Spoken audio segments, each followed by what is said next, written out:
and that, you know, they're doing their very best for this reason or for that reason. Everybody looked. Everybody looked for an outlet. Everybody looked for a reason to be like, no, this is actually good. This is actually a good thing. Kamala Harris is like leaning in because she doesn't want to fuck up the ceasefire negotiation or whatever. No, she should have been applying pressure instantly. Okay? Nothing behind closed doors. Openly, she should have been applying pressure to the Biden administration if she wants to win this goddamn election. Okay? I get it. People are desperate for change, and the Democratic Party gave them some crumbs of change that made it seem like things would be different. I understand that, but I told you time and time again. I mean, yeah, I said I can't be alone in thinking that Kamala should probably stop referring to Joe Biden at all going forward in her campaigns. I also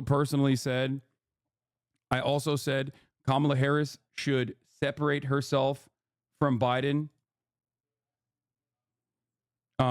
Real Hillary moment from Kamala telling anti-genocide protesters that they want Trump to win if they keep speaking out of turn like that. But it's not just that. It's not just that. I said time and time again, foreign policy does not move elections until it's the only thing that people think about and it's the only thing that people talk about. There's a likelihood that leaving Israel, Benjamin Netanyahu, Trump's best buddy, okay? Trump's best fucking buddy, on the table, allowing him to do a fucking October surprise at the behest of Donald Trump is insane to me. Okay? Here's another one. Once again, it is morally the right thing to do. It is also electorally beneficial. Biden was trailing behind Trump on Israel by double digits before he dropped out. Kamala Harris must not continue this unpopular and cruel charade. Vibes only go so far. You need every vote.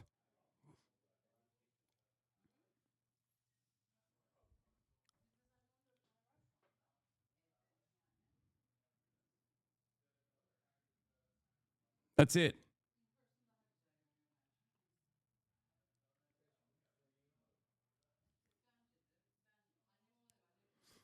I gave you a historic example with Humphreys versus LBJ in the Vietnam War. He did not separate until it was far too late, and that cost him the election.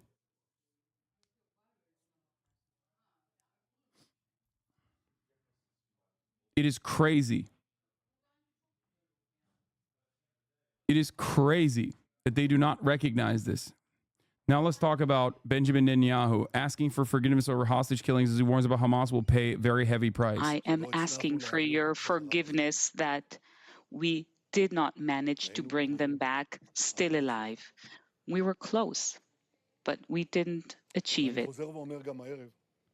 And I would also like to once again repeat this evening, Israel will not stand silently doing nothing facing this massacre. Hamas will pay a very heavy price for that in the war against the axis of evil. And in this specific war against Hamas,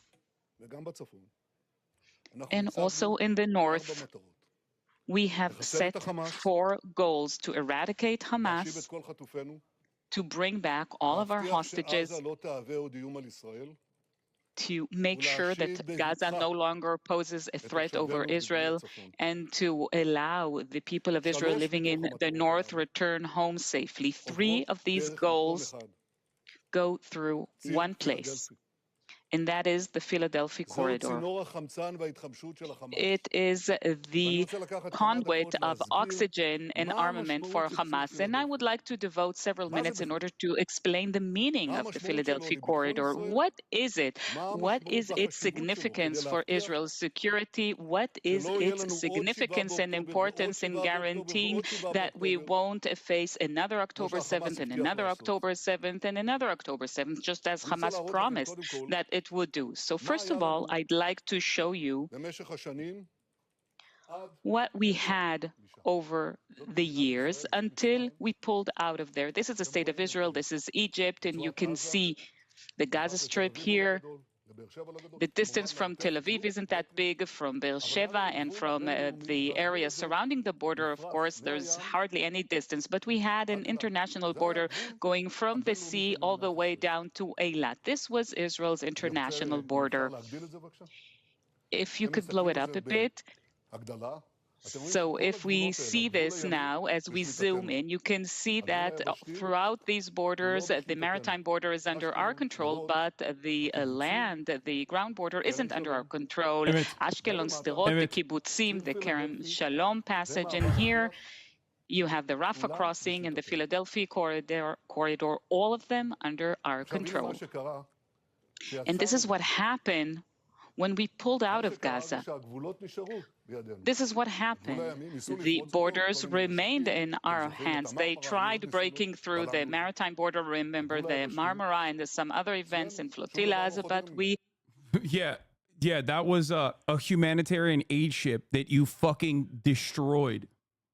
Mavi Marmara is what he's talking about. It was a Turkish humanitarian aid ship that they fucking sent commandos into and killed everyone on. And then fucking lied and said they had weapons and they only showed like a bunch of fucking kitchen knives.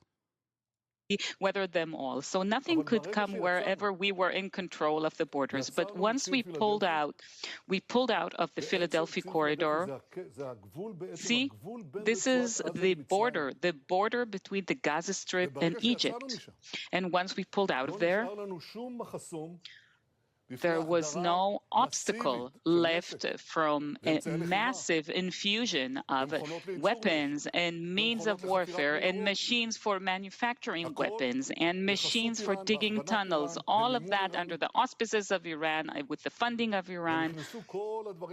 So all of these things that you see here came into Gaza. So Gaza became this huge threat over Israel because there was no barrier here. There was nothing stopping this. This is what happened.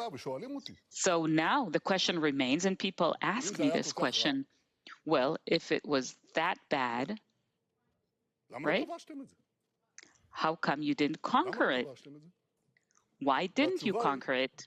And the answer is that we constantly tried to harm, to attack, of course, immediately after the disengagement, this armament, and of course, even more so under the time when Morsi was in regime and power, but also with Mubarak as well. But we fought them. There were a series of wars or campaigns. I led 3 of these campaigns: Pillar of Defense, Guardian of the Walls, and Protective Edge. We fought it. And this, of course, led to a situation in which we killed off thousands of terrorists and senior ranking commanders, the chief of general staff of Hamas, Jabri, but there wasn't national or international legitimacy to go inside of Gaza to conquer it, to reconquer the Rafah crossing and the Philadelphia corridor. There wasn't any national consensus or international agreement to that. Now, the importance of the Philadelphia corridor, it's not something I'm just saying now. I already said that 20 years ago. The reason why he is specifically talking about the Philadelphia corridor, this is a great example, gives a great study in attempting to manufacture little missile icons inside of Gaza, but just city names within Israel. Yeah. So the reason why he is like specifically talking about the Philadelphia corridor is because pretty much everyone in those in the Israeli protests are cognizant of the real spoiler in the ceasefire and hostage release negotiations that have been taking place. Everyone understands that Benjamin Netanyahu keeps adding additional poison pill provisions into the pre-existing framework, specifically to continue the war, continue the genocide. Okay? They know that. That's why they keep fucking mentioning the Philadelphia corridor and the permanent occupation of Gaza, the permanent military occupation of Gaza as a reason. They know that. So now he's turning around and trying to explain away why he's like, we have to have this permanent military occupation on the southern border between the Gaza Strip and Egypt, because then they'll take the hostages out from that border and they'll sneak them into Iran and we'll never see them ever again. And all this other bullshit. The irony, of course, is that, dude, if you did the fucking ceasefire deal, you would have the hostages. And everybody understands this, with the exception of dumbass Americans. Okay? And the reason why, and I hate to say this, dumbass Americans don't understand it, is because our media does not actually fucking cover the situation and has done a great disservice in an effort to tie themselves, in an effort to continue the Biden administration's absolutely insane suicide pact with Benjamin Netanyahu.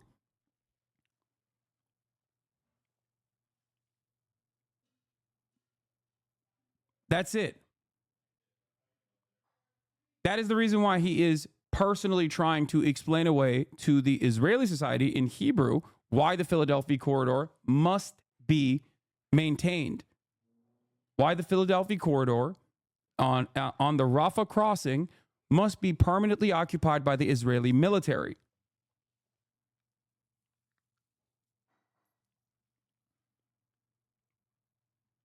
Sharon declared the disengagement at the end of 2003, and then a few months later on March 26, 2004.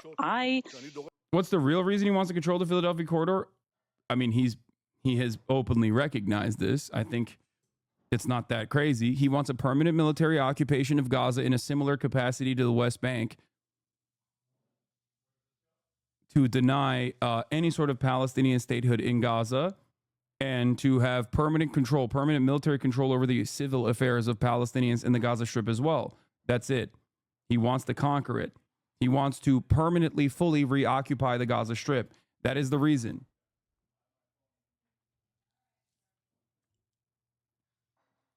Described what are my minimal demands, and I said my first condition is control over all the crossings into the Gaza Strip and from it, from the land, from the air, and from the sea. The Philadelphia corridor, which separates between the Gaza Strip and Egypt, will not be evacuated. If Israel cedes control over it, that's what I said back then Gaza will turn into a terrorist enclave. And when I resigned from the government, when I realized that they were going for the disengagement, that they were going to uproot Jewish settlements, communities, I handed in my resignation later, and I said to Prime Minister Sharon at the time, I said, as a minimum, I demanded that we keep the Philadelphia corridor in our hands. So it's not something new. It was obvious that if we don't have this corridor, they will arm themselves, they will.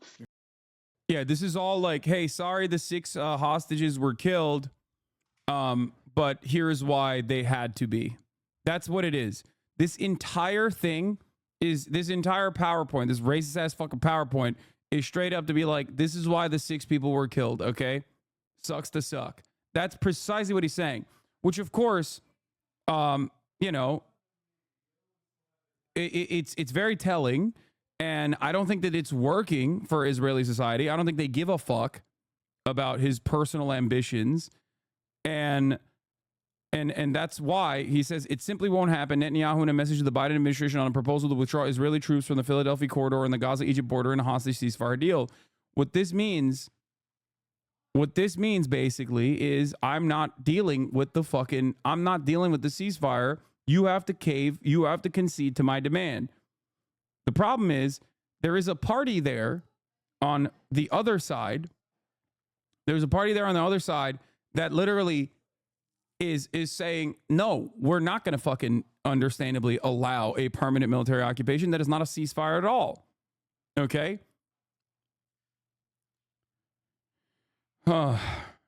Yeah. By the way, of course, his own defense minister is urging the security cabinet to reverse the decision to keep IDF on the Philadelphia corridor, says hostages must be brought home. Yoav Gallant, who is the other war criminal named by the ICC for a warrant out for his arrest by the ICC prosecutors, is literally at odds with Benjamin Netanyahu.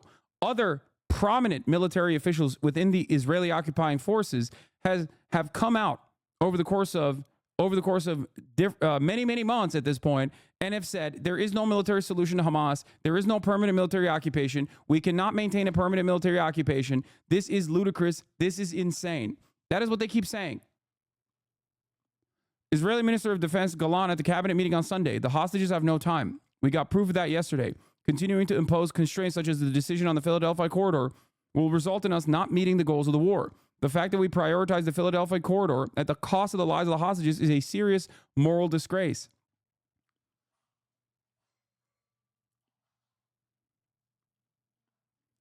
Minister Ron Derman at the cabinet meeting, it would be a grave mistake to change the decision from Thursday regarding the Philadelphia corridor. To even talk about it will be a disaster that will incentivize murder. We should exert a very heavy price from Hamas for murdering the hostages. That will make it clear to them that it must not happen again. Except you have done that, dumbass. You have. Like, you've killed 40,000 plus Palestinians. You've destroyed every fucking inch of the Gaza Strip. Okay? You've done that already. It's not working. There is no heavier cost to incur in this circumstance.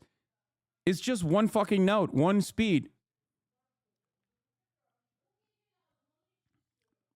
Netanyahu told Golan in the cabinet meeting, I want to release all of our hostages no less than you. I fought for the release of the hostages. We already covered this part.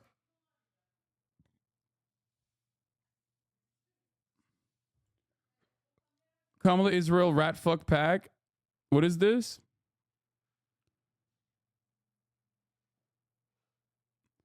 I'm 90% sure they're trying to rat fuck. The outside group Future Coalition PAC has launched a bunch of digital ads on Facebook and Instagram, Snapchat discussing Harris's support for Israel. These digital ads are targeted at very specific communities in Michigan. Map of the targeted zip codes below.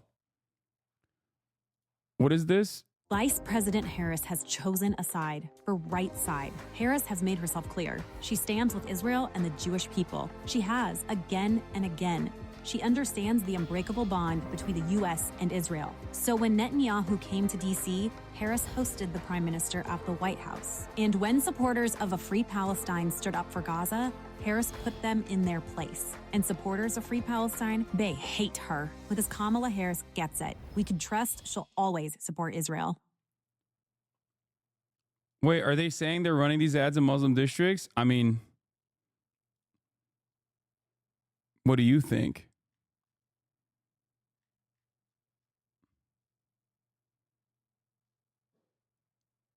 This isn't real, is it? Oh my God. It 100% is.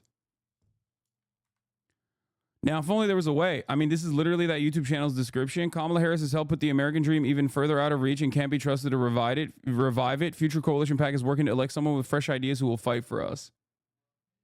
Yup.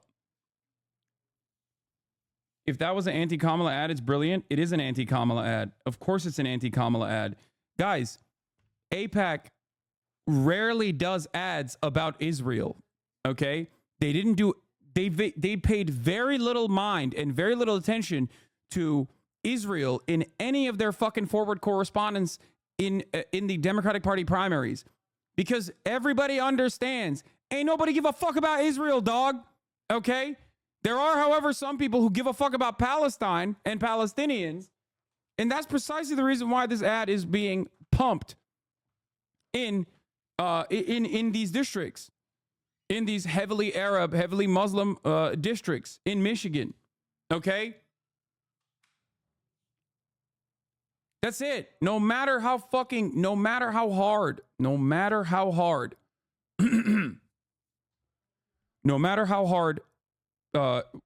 the American media goes in defense of Israel, okay? Most people either A, don't give a shit, B, don't understand it, or C, think it's fucking abhorrent. The easiest way to solve this, and ads like this specifically, would be to obviously openly communicate that that's not what you're doing. Okay?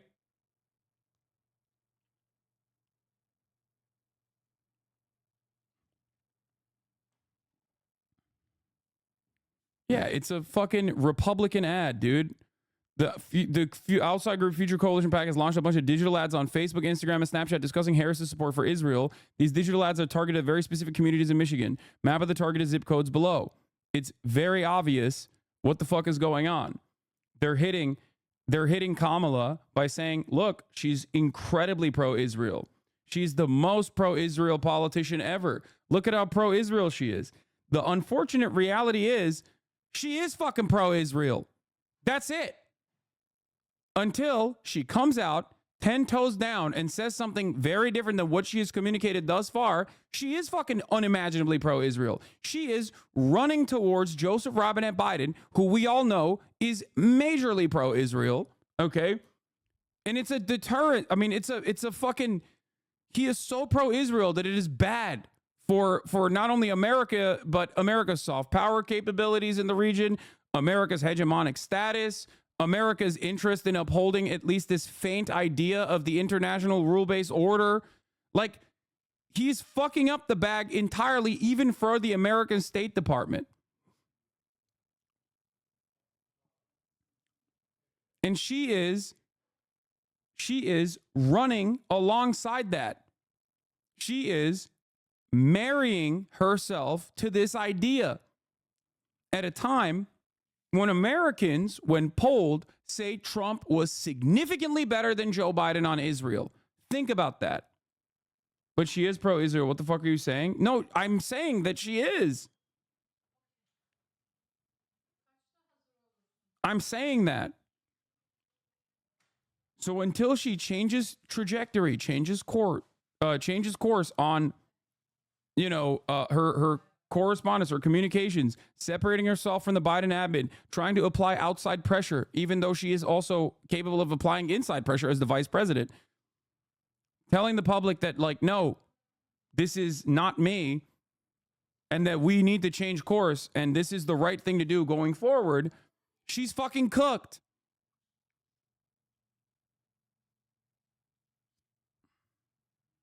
It's a lib-aligned pack. I doubt it.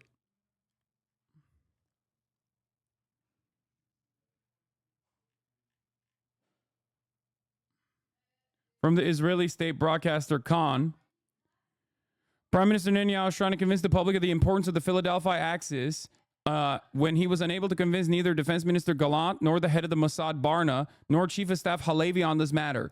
Bro, the fucking public broadcaster, the motherfucking public broadcaster is bouldering the Netanyahu cabinet. Netanyahu single-handedly at this point. And the American media and the American leadership is not doing that. It is mind-boggling how fucking bad their instincts are.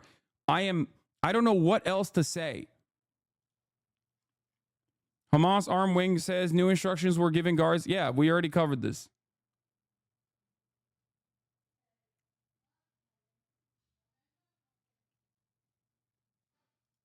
It is crazy. Fuck. Timestamp. Last question from the presser in English. And achieving the release would seriously ask. This is Bibi defining total victory when asked in English. Same seriousness. On August 19th, in English, a question that I was asked in Hebrew. I was asked whether Israel is not, I'm not doing enough to the release of hostages. Well, I want to set the record straight.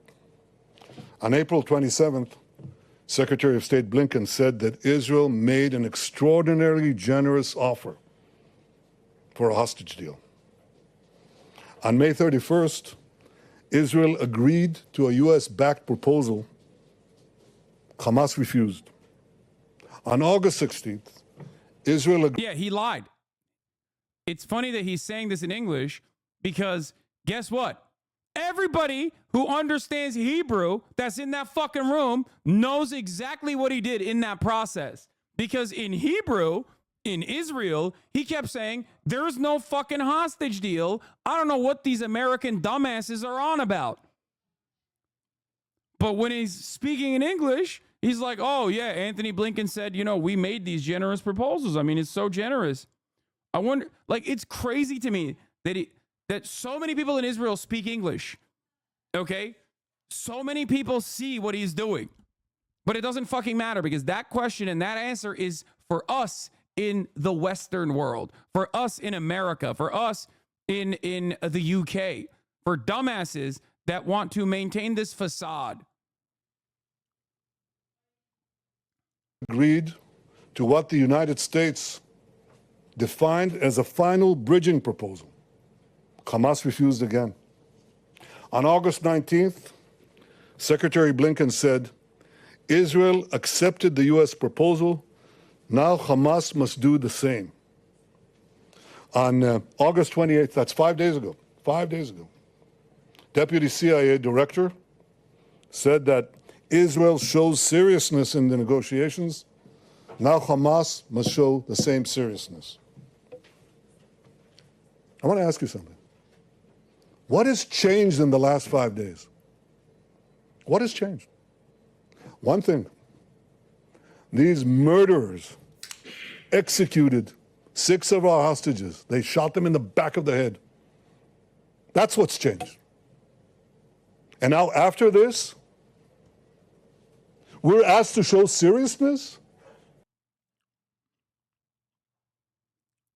Is crazy because, like, again, this is for the Western world. This does not fucking work in Israel any longer. That's why this conversation that took place a couple hours ago in English is one thing, but what's going on right now in Israel is an entirely separate thing. So do not be duped. Here it is. The Prime Minister's official residence, Lirat Shavit in Jerusalem. Determined protesters break through the police barricades to get to Netanyahu's residence. Do not be fooled by Western media charlatans as to what the fuck is actually going on. Israeli society is not oblivious to what the fuck is going on. They might hate Hamas, they might hate Palestinians, but they also fucking understandably recognize that there is one person who is at odds with even his own war cabinet in terms of his own personal military goals and his own selfish agenda. Okay? I thought you said they want Palestinians raped, so he's lying about Israel agreeing to the deal. You know what's really funny? Because those two things, they're probably not the same people, number one. And also, those two things are not at odds.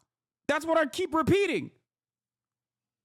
There are people in Israel right now who personally do not give a fuck about what Israel has done in Gaza. Many, okay, according to polls. That's what it is, simply. 2/3, however, of Israeli society also simultaneously want their fucking hostages back. They want a ceasefire. They want the war to end. They want the hostages back. That's it. Every poll keeps consistently showing these two realities, okay? 2/3 of Israeli society literally does not care about what's going on in Gaza or wants it to continue. But 2/3 of Israeli society also want to fuck a ceasefire and a hostage deal.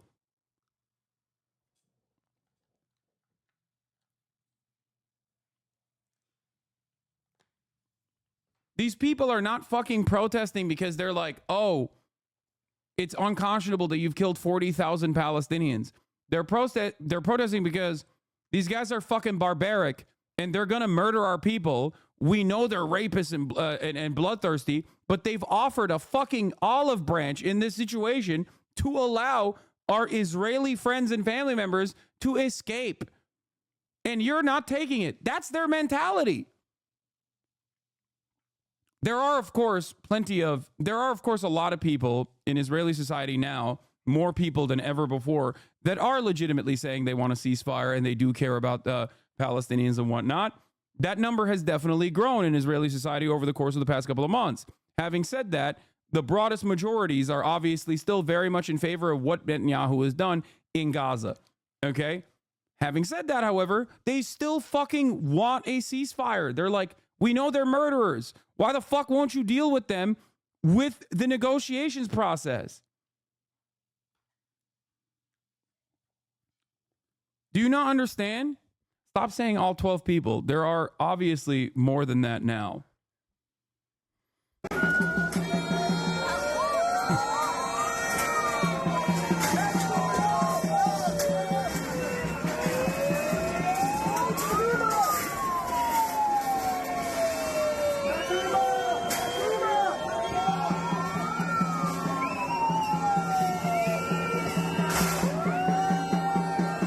all the PowerPoint and the chirping about the Philadelphia corridor is not for these guys. Okay? You know who it's for? It's for the segments of Israeli society that did not participate in the mass mobilization that took place earlier today. It is for the Bibis. It is for the Likudniks. It is for the Itamar Ben-Gvir, the Jewish Power Party supporters. It is for the settlers, because there are still a shit ton of those guys in Israel who also are like, yeah, fuck the hostages. I don't give a fuck. Yeah, kill them all. There are still plenty of people, and those numbers are growing every day, that fundamentally support what Benjamin Netanyahu is doing.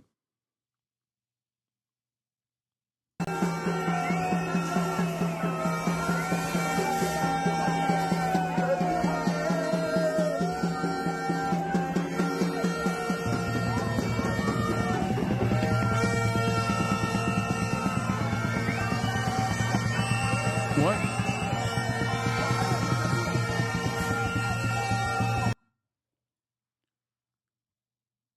Don't all American Muslims know the things Trump did in Israel? I think you misunderstood my statement. Muslims in America will never vote for Trump, so these ads will do nothing. You're fucking wrong. Ted Ted Bradley, you are wrong. Those guys are wrong for thinking that Donald Trump is going to be better than Biden in terms of Gaza. But no, there are plenty of American Muslims now who literally are like, I don't give a fuck, dude. The genocide is currently happening. The Democrats are responsible for it. I will literally do everything I can to punish them. There are plenty who won't vote for either, okay? But there is a significant number of people that is growing that literally will vote for Donald Trump. It is shocking. It is alarming. I think it's ridiculous. Having said that, it still very much exists. So you're wrong. No, there are definitely people who, no, I'm telling you right now, there are definitely a lot of people who will vote for Trump.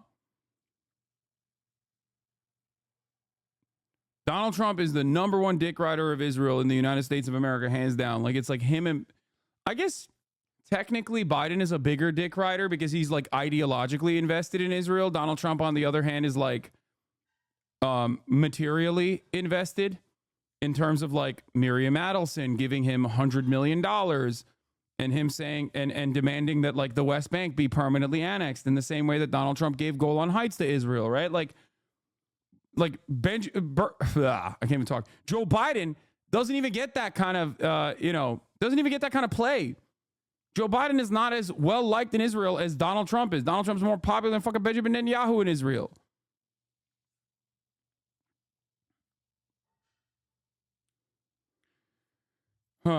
It's not a logical leap to assume that they are lying about Trump if they're lying this blatantly about Israel.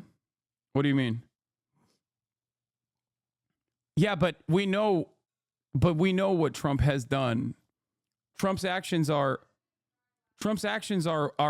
directly responsible for October 7. Like his actions of giving Israel everything, Abraham Accords, all of that greatly worsened the conditions of everyday Palestinians and greatly increased the brutality that Palestinians were subjected to. And I talked to Palestinians in Gaza, and even they personally think, well, under Trump, we weren't being bombed this hard. That is a real thing, okay? Because it's very difficult for people to recognize what is going on right now and then, think about anything else. They see the Democratic Party sending bombs to Israel, and those bombs are being used to kill their friends, to kill their families. Okay? I know what the truth is. The truth is, of course, Trump would be significantly worse. The truth is, Trump has been significantly worse, but it does not matter. Do you understand? It fucking does not matter because Trump is currently not the president, and that gives him a shit ton of benefits in terms of how he can message out of this. And he's done a relatively decent job so far in terms of like angling it in a way where there's an out for him so that people just imagine people just project their own values into Donald Trump. They think, oh yeah, he is a peaceful dove. Okay? Do you get what I'm saying? Do you understand? This isn't correct, but people don't make correct, calculated, logical decisions when they're fucking voting, which is precisely the reason why you have to communicate all the time exactly what your policies are. You have to demonstrate messaging discipline. There are, like, and if I know this, obviously Democratic Party operatives know this as well, okay? So do we give Trump a chance? Fuck no. I'm not saying that, man. I'm not saying that at all. Please understand. You know what my position is on this. There's a difference between what the truth is and how people perceive it, okay? That is what I'm saying. Jesus Christ.